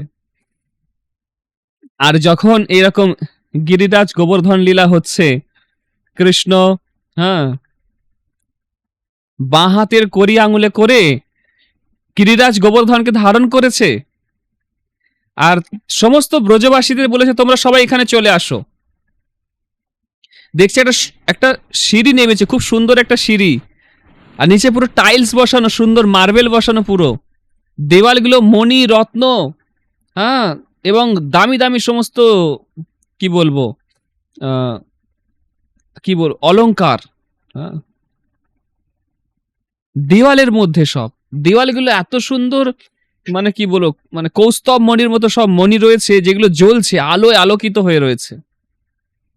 আর গোমাতাদের নামার জন্য একটা প্লেন প্লেন জায়গা, সেখান দিয়ে ঢাল হয়ে গেছে, সেখান দিয়ে গোমাতারা নিচের দিকে চলে যাচ্ছে, নেমে যাচ্ছে।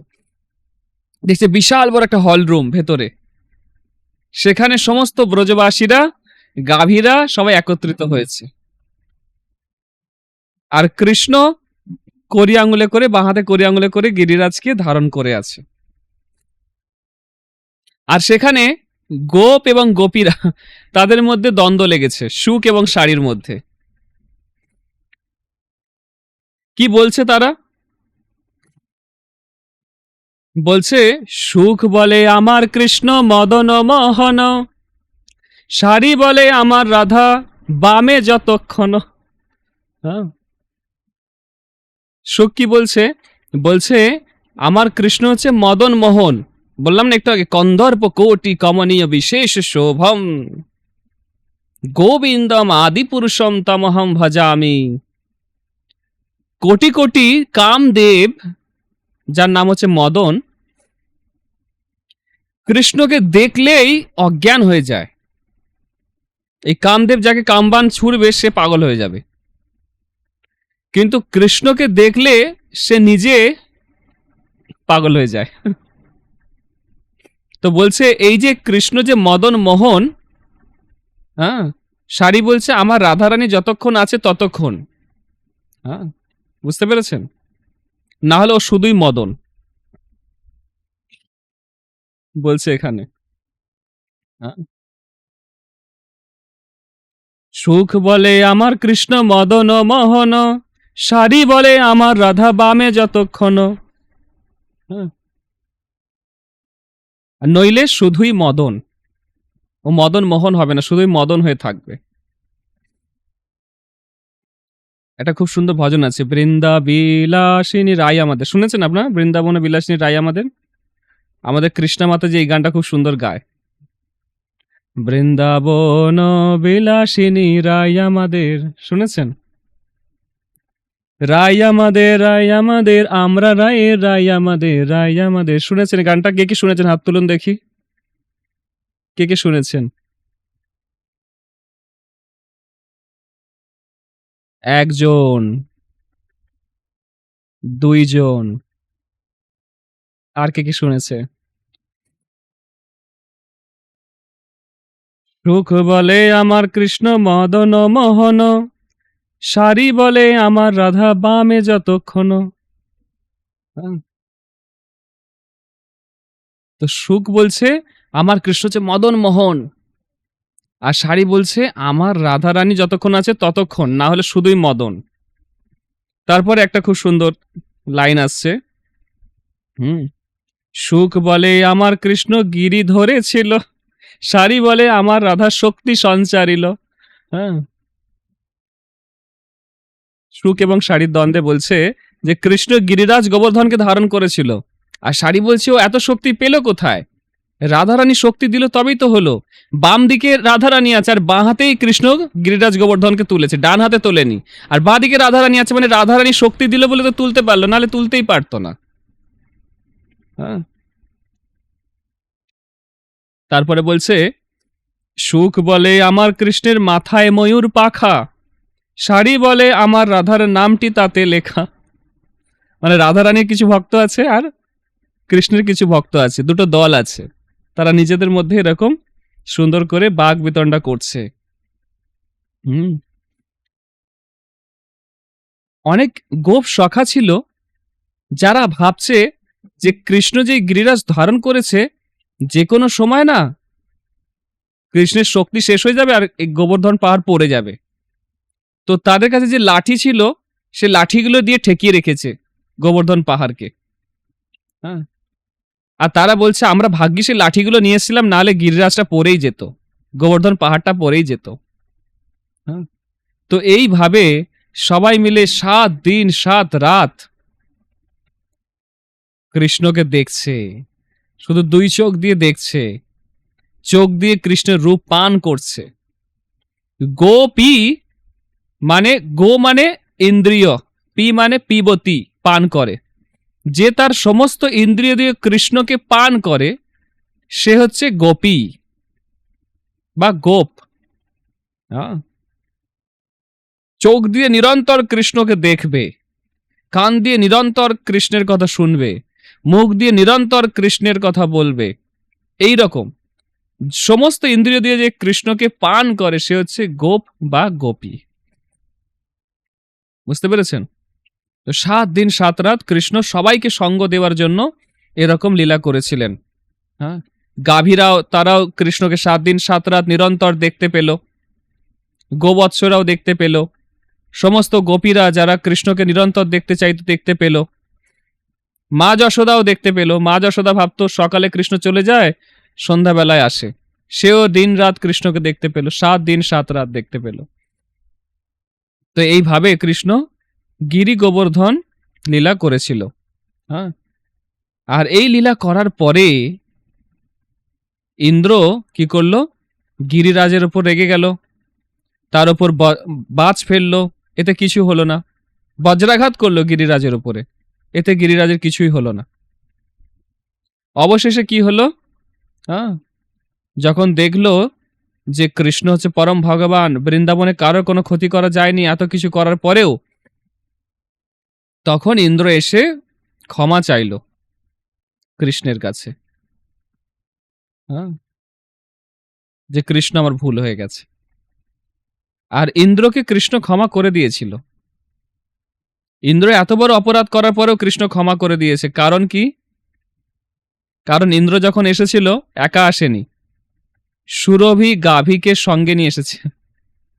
সুরভি গাভী তার লেজটা ধরে পিছনে লুকিয়ে লুকিয়ে এসেছে।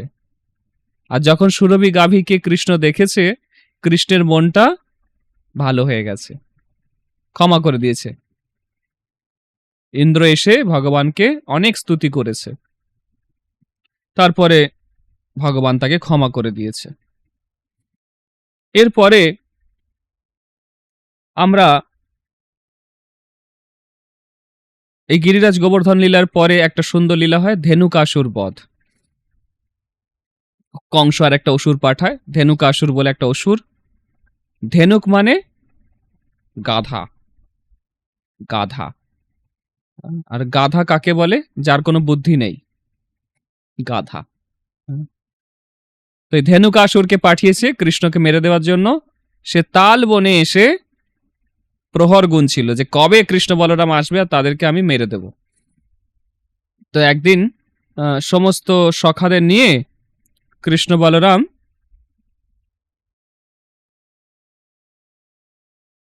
কতক্ষণ মিউট হয়ে গেছে? কতক্ষণ শোনা যায়নি?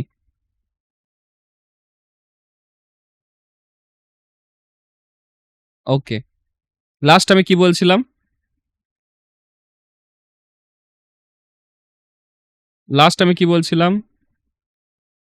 লাস্ট পয়েন্ট কত দূর বলেছিলাম? কত বলুন? ওকে, ঠিক আছে।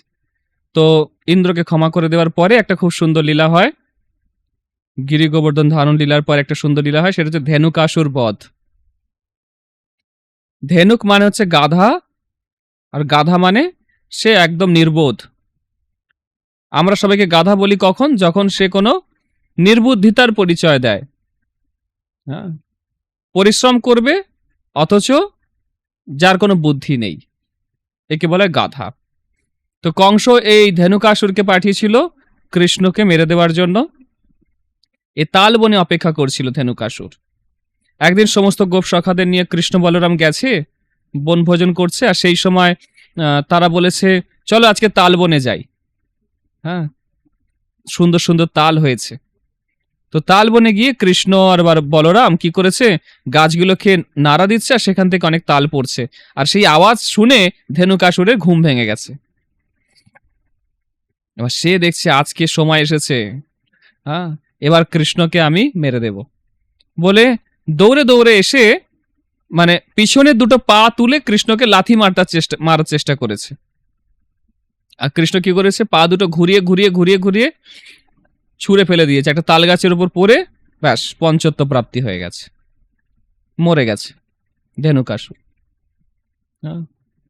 এই ধেনুকাসুরকে মারার পরে প্রলম্বাসুরকেও এইভাবে কৃষ্ণ মেরে দেয়। এবং তারপরে কৃষ্ণ দাবানলের হাত থেকে ব্রজবাসীদের বাঁচায়, গোপ সখাদের বাঁচায়। হঠাৎ জঙ্গলে আগুন লেগে যায় এবং গোপ সখারা চিৎকার করতে শুরু করে, কৃষ্ণ কৃষ্ণ ত্রাহিমাম, কৃষ্ণ কৃষ্ণ পাহিমাম, বলে চিৎকার করে। আর কৃষ্ণ সমস্ত দাবাগ্নিকে হাঁ করে, মুখের মধ্যে সমস্ত দাবাগ্নি চলে আসে। বুঝতে পেরেছেন? দাবানলের অগ্নি কত, পুরো জঙ্গলের পর জঙ্গল পুরো পুড়িয়ে ছাই করে দেবে। আর নিমেষের মধ্যে কৃষ্ণ কি করলো, যেমন আমরা শ্বাস গ্রহণ করি সেরকম কৃষ্ণ মুখ দিয়ে সমস্ত আগুন টেনে নিল আর ব্রজবাসীদেরকে উদ্ধার করলো। এরকম সুন্দর সুন্দর লীলা বৃন্দাবনে কৃষ্ণ আর বলরাম করছেন। এরপরে ধীরে ধীরে কৃষ্ণ আরেকটু বড় হয় এবং এরপরে কৃষ্ণ কি করে, আরো দুষ্টু হয়ে যায়, আরো বদমাশ হয়ে যায় এবং ব্রজবাসীদের উপর আরো তার প্রেম বশত যে নির্যাতন বা অত্যাচার সেটা চলতে থাকে। বুঝতে পেরেছেন? সেই বিষয়ে আমরা আরো বিস্তারিত আমরা আলোচনা করব আগামীকাল। ঠিক আছে? তো আজকে আমরা এইটুকু বললাম। কারো কোনো প্রশ্ন থাকলে আপনারা বলুন।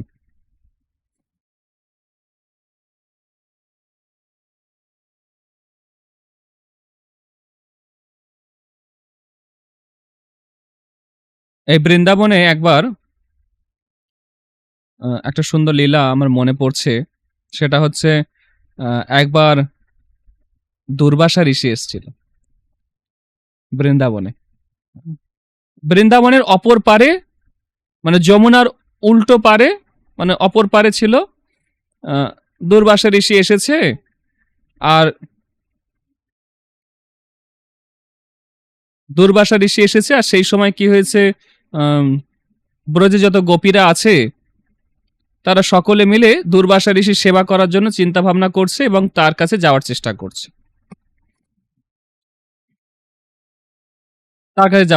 করছে, তো দেখছে যে দুর্বাসা ঋষি এসেছে যমুনার ওই পারে, আর আমরা আছি যমুনার এই পারে, কিভাবে যাব? যাব আবার ফিরে আসতে আসতে সন্ধ্যা হয়ে যাবে। খাদ্য বা অনেক রকম খাবার, অনেক রকম রান্না বান্না করেছে ব্রজবাসীরা। ব্রজবাসীরা বলতে গোপীরা। তখন কৃষ্ণের কাছে তারা গেছে, গিয়ে বলছে ওদিকে দুর্বাসা ঋষি এসেছে, তো দুর্বাসা বলছে, মানে ওনার কাছে যাব আমরা, কিভাবে যাব? কৃষ্ণ বলেছে যে যমুনার কাছে যাবে আর গিয়ে বলবে, যদি কৃষ্ণ সব থেকে বড় ব্রহ্মচারী হয়, তাহলে হে যমুনা আমাদেরকে পথ দিন, পথ তৈরি করে দিন। গোপীরা ভাবছে কৃষ্ণ আর ব্রহ্মচারী, এটা আবার কি কথা? এটা তো চরম মিথ্যা কথা। গোপীরা ভাবছে, হ্যাঁ, ভাবছে আমরা এতজন ওর মানে প্রেমিকা রয়েছি, হ্যাঁ, আর ও বলছে ব্রহ্মচারী, কি করে ব্রহ্মচারী কৃষ্ণ হলো? তো যাই হোক, তারা বলেছে কৃষ্ণ মানে করবে। তারা যমুনার সামনে গেছে, গিয়ে বলছে, হে যমুনা, যদি কৃষ্ণ ব্রহ্মচারী হয় তাহলে আমাদেরকে পথ তৈরি করে দাও। সঙ্গে সঙ্গে যমুনার, হ্যাঁ, জল মাঝখান থেকে খালি হয়ে গেছে, রাস্তা তৈরি হয়ে গেছে। তারা ওপারে চলে গেছে। ওপারে গিয়ে দুর্বাসা ঋষির সঙ্গে দেখা হয়েছে, অনেক রকমের রান্না করে নিয়ে গেছিল, হ্যাঁ, অনেক প্রকারের রান্না, উপাদেয় রান্না, সুন্দর সুন্দর, এবং সেগুলো দুর্বাসা ঋষিকে দিয়েছে, আর দুর্বাসা ঋষি সব খেয়ে ফেলেছে, কিচ্ছু বাঁচিয়ে রাখেনি, সব পুরো কমপ্লিট খেয়ে ফেলার পরে এবারে প্রণাম করে ফিরে যাবে। এবার ফেরার সময় ওই একই ব্যাপার, যমুনা পার হতে হবে, কি করে পার হবে? তো দুর্বাসা ঋষিকে বলছে, হে ঋষিবর, আমরা কিভাবে যমুনা পার হব? আমরা তো অবলা নারী, আমরা কিভাবে পার হব? এই সন্ধে হয়ে যাবে আর এতটা দূর যেতে হবে। বলছে ঠিক আছে, তোমরা যমুনার সামনে যাবে আর বলবে দুর্বাসা কিছুই খায় না। দুর্বাসা হচ্ছে, হ্যাঁ, চরম বৈরাগী, আর দুর্বাসা কিছুই খায় না, না খেয়ে থাকে সব সময়। এটা বলবে, আর বলবে যমুনাকে যে যমুনা, এটা যদি সত্যি হয় তাহলে রাস্তা তৈরি করে দাও। তো গেছে, আর গোপীরা ভাবছে কি ব্যাপার হলো, দুর্বাসা এত কিছু খেয়ে নিল আর বলছে যে কিছুই খায় না, তো পুরো চরম উল্টো কথা।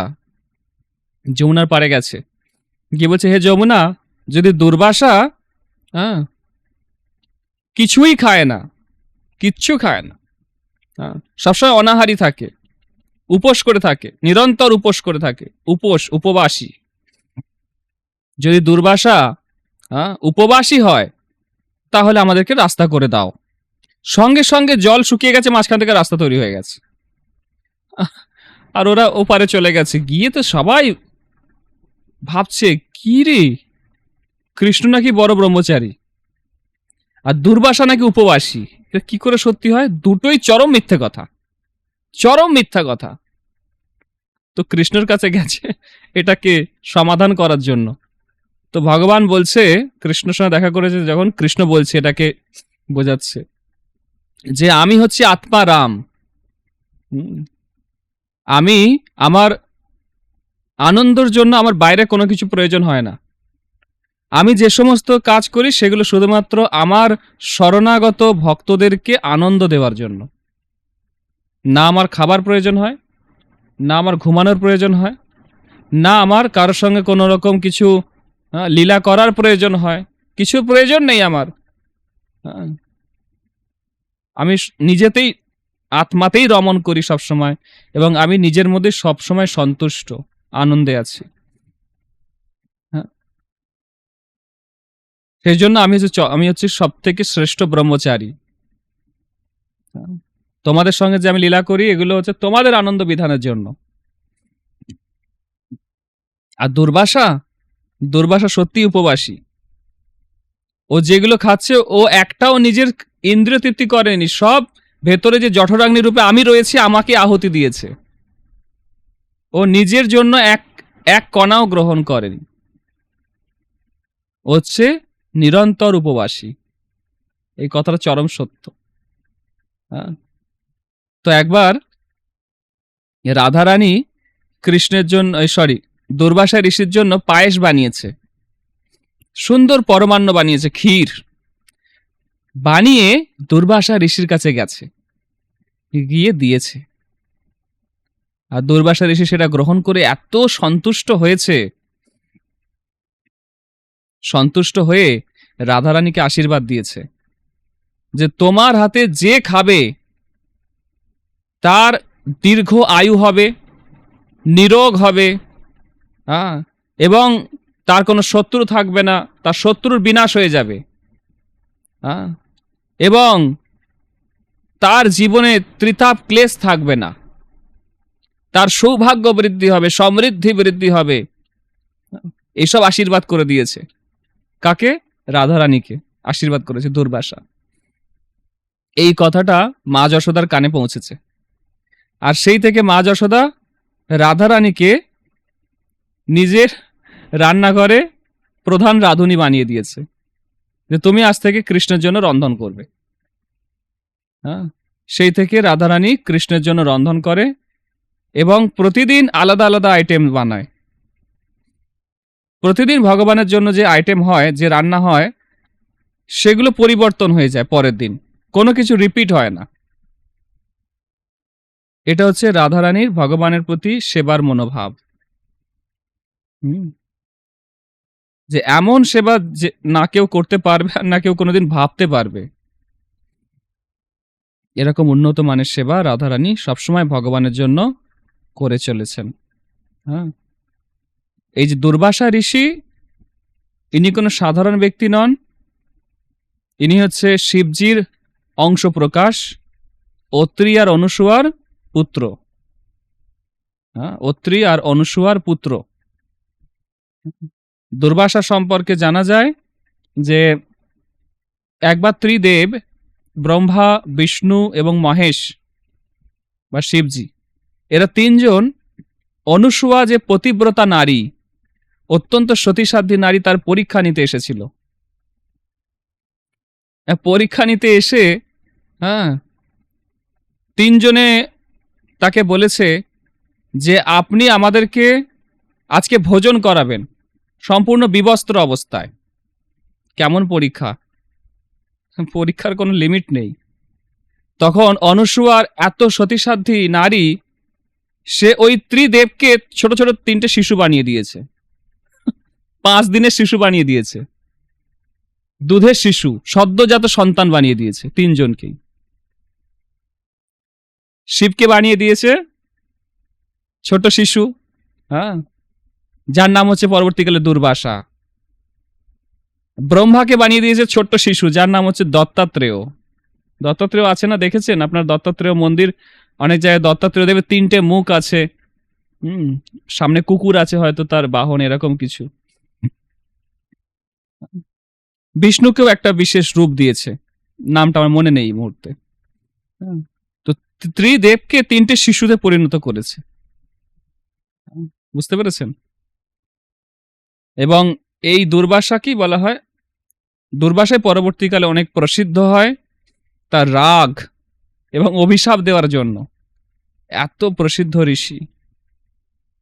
দ্বারকাতেও ইনি এসেছিলেন একবার, কৃষ্ণ যখন দ্বারকাতে ছিল সেই সময় একবার এই দুর্বাসা ঋষি ওনার কাছে এসেছিলেন, এবং সেই সময়ও এসে হঠাৎ অতিথি রূপে এসে গেছে। আর এসে যাওয়ার পরে কৃষ্ণ এবং রুক্মিণীকে বলছে, আমি রথের ওপর বসবো আর তোমরা নিজেরা রথ টেনে আমাকে পুরো নগর ঘুরিয়ে দেখাবে। বাপরে, দ্বারকাধীশ সাক্ষাৎ কৃষ্ণ, পরমেশ্বর ভগবান তাকে বলছে ঘুরিয়ে দেখাবে।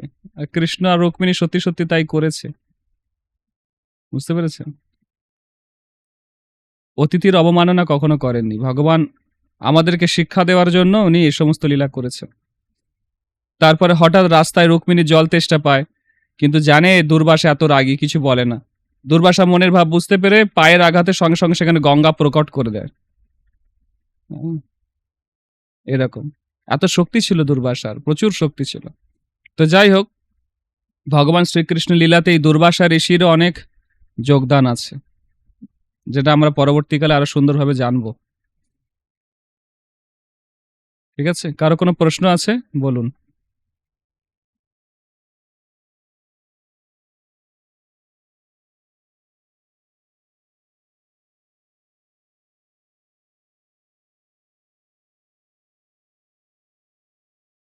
কোনো প্রশ্ন?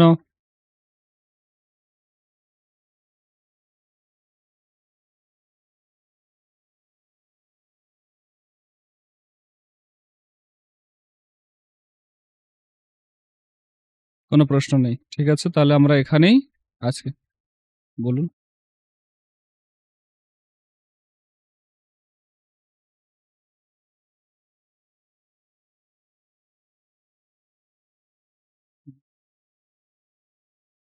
রচিকুমার প্রভুর প্রশ্ন হচ্ছে যে ফলবালি যে ছিল তাকে উনি ভগবান জাগতিক সম্পদ কেন দিলেন? ওনাকে তো নিত্যলীলায় অংশগ্রহণ করার সুযোগ দিতে পারতেন। অলরেডি উনি নিত্যলীলাতেই রয়েছেন, ভগবানের নিত্যলীলাতে অলরেডি সেই ফলওয়ালি রয়েছেন, কিন্তু তার জীবনে ফল বেছে সে খেত। এটার মাধ্যমে জগতের লোককে ভগবান শিক্ষা দিলেন যে কেউ যদি আমার জন্য এতটুকু করবে তার বিনিময়ে আমি তাকে অনন্ত ফেরত দেব। ভগবান এই লীলাটা করলেন। যেমন সুদামা ভগবানের নিত্য পার্ষদ, কিন্তু ওই লীলার মাধ্যমে আমাদেরকে দেখাচ্ছে যে কেউ যদি আমাকে সামান্য এতটুকু কিছু দেবে তার বিনিময়ে আমি তাকে কত কিছু দেব। এটাই হচ্ছে তাৎপর্য। ঠিক আছে, এখানেই রইল তবে অমৃত লহরী, বদন ভরে বলো সবে হরি হরি, হরে কৃষ্ণা কৃষ্ণ কৃষ্ণ হরে হরে, হরে রাম রাম রাম হরে হরে। শিল প্রভুপাদ কি জয়।